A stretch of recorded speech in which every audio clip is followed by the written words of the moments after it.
Hello everyone, it's Anasika and today I have two cards to share with you. I'm using the Alice's Tea Party collection from Graphic 45 and I'm actually only using leftover pattern papers to create this card.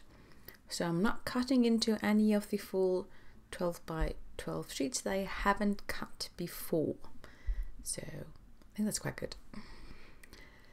Now, originally I was planning on having a white card base, but decided to go for craft because I thought it just looked a bit more, I don't know, connected to the collection in some way. Now I'm just figuring out what papers to use and just having a look, see what I like and stuff. And I must say that these papers are so beautiful. It is very hard to cut them, but I managed. Quite proud. But yeah, like I said, I just love the beautiful subtle colours, the vintagey feel, and of course all the tea party references. Too cute. Now I was having a bit of trouble figuring out for a third pattern paper for one of the cards, so I decided to use my glitter cardstock from scrapbook.com to add a bit of colour and a bit of sparkliness. Now I inked all the edges of each and every pattern paper with distress ink in tea dye, and now I am just adding the background to that card base. These are 5 by 7 cards. I'm just trying to figure out blocking. How do I want this to be? What pattern should be on top and such and so forth. Now I want to add dimension, of course. So I decided to use foam adhesive. I'm using different widths of roll. These are 2 inches, 1 inches, and then I use a 1/4 inch as well. So basically use any 3-dimensional tape that you have on hand and just make it work. That's what I did. I could have been more, I don't know, precise in my foam adhesive cutting, but hey, I wasn't. But it all works out in the end, so all good.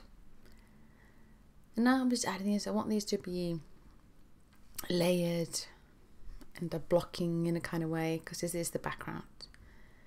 And since I'm using foam adhesive, I need to make sure that I have an extra layer at the bottom so it doesn't get all squished and wonky. And that's basically a background for one card. So a great way to use up those scraps of paper that you have. And I did the same thing for the other cards. I inked up the edges and used foam tape and all that stuff.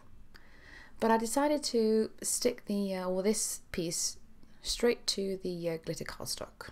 Leave the foam tape out of that equation, but just use it for the background of the glitter one.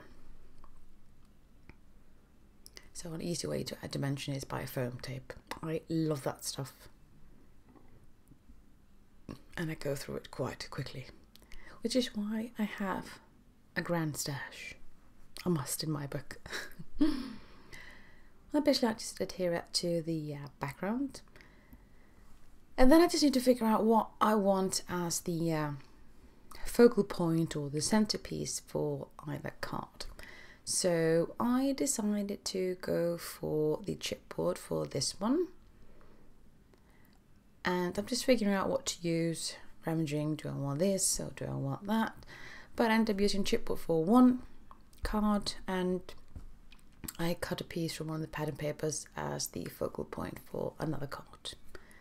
And I also used the beautiful butterfly dies, and I cut these out from one of the pattern paper scraps, and then I added a layer of the same glitter cardstock from scrapbook.com.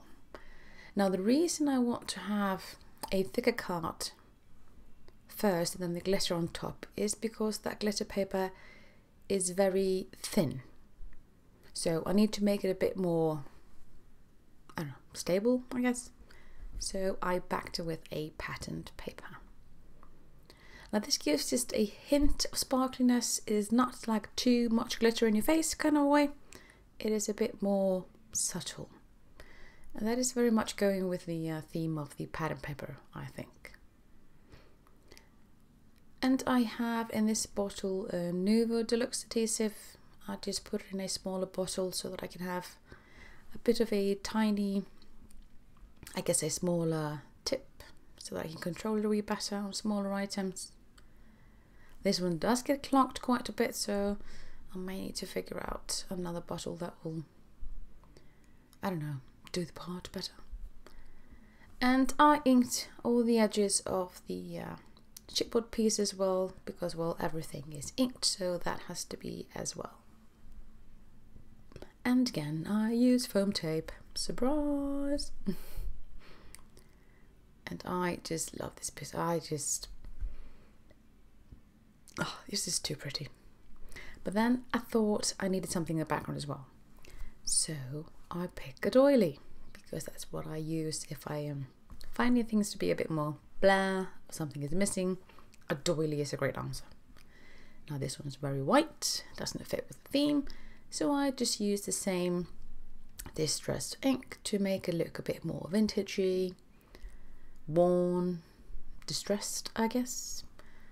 And then I put it on that card just using the ATG. Now the white was showing a bit more in the center, so all I did was add more ink and problem is solved. And yep, there it is. It crumples up a bit, but you know what? It doesn't matter. It's vintagey looking, so I'm going with it. Plus you can't really see it, so it doesn't bother me at all. So I just need to place the butterflies. And then of course I need flowers. Yes, flowers are always a great idea. And I love these flowers from Graphic 45. And this is the pink package that I'm using here, I believe, yeah. Now, of course, with flowers, I ink the edges like I've done with everything, the pattern paper, whatnot. And in order to get these flowers a bit more dimensional, I use a paintbrush, meaning the other end of a paintbrush, or you can use a pen, pencil, anything that is round and easily manageable, I guess.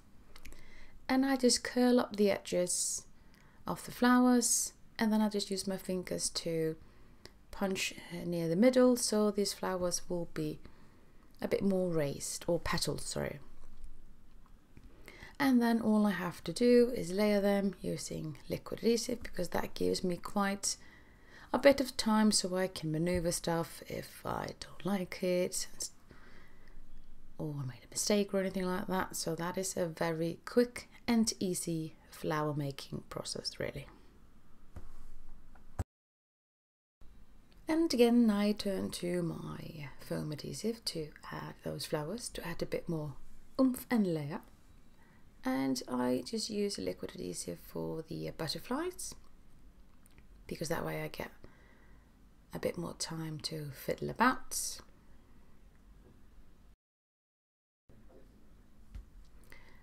And now I place the second butterfly at top, and I need something else to, I don't know, balance the flower out really. And then I cut to the beautiful package of ephemera and stuff, and I love these. Now if you've bought these before from Graphic 45, I have to mention, or I want to mention that the paper itself in these die cuts is much thicker than it was, let's say, with the Cats and Dogs collection, Well Groomed. So these are thicker, and I love that. They're absolutely perfect. They're easier to manage, and they're not as fragile. Absolutely love them. And that makes the larger die cuts even more amazing than before. Love it. Just an FYI. And I'm using liquid adhesive for that too, because, well, these are tiny, and liquid adhesive, well, it is the easiest to handle those tiny little bits. And like I said, I got the large swirl, but it's cut it in half, so you can just use any of these little bits or larger bits, however you feel. Love that. Such a great extra just for any card or any creation. Adds just that little bit of funness. And then as usual, I am adding my favourite embellishment, the matte pearls from Graphic 45. I absolutely love this. I don't even know how many packages I've used for the last 8 months or so, but I've used several and I do love them. They just add that little bit of extra, and the mattes, they don't kind of take over, they just add to what's there. Love it.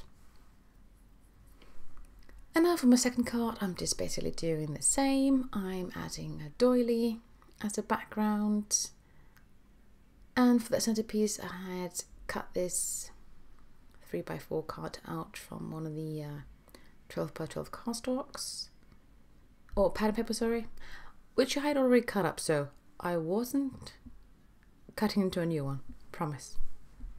And I created 2 blue flowers the same way I did with the pink flower before, and I'm just adding those to where they look the best, here and there. And of course I have to add pearls here too, because, well, why not? They're pretty, I love them, and I can't control myself, so there we have it. See, told you. Can't control myself when it comes to those beautiful matte pearls.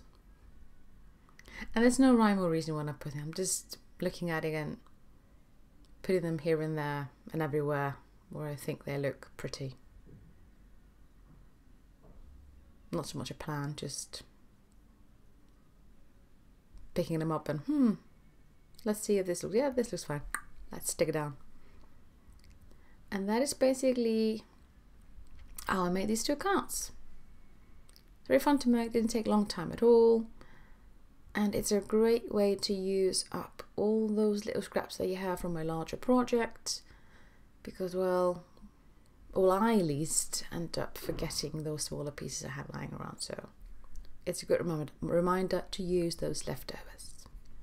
So thank you so much for watching. And if you like it, I would love it if you would give it a thumbs up, or even if you would subscribe, that would be even lovelier. So until next time, bye.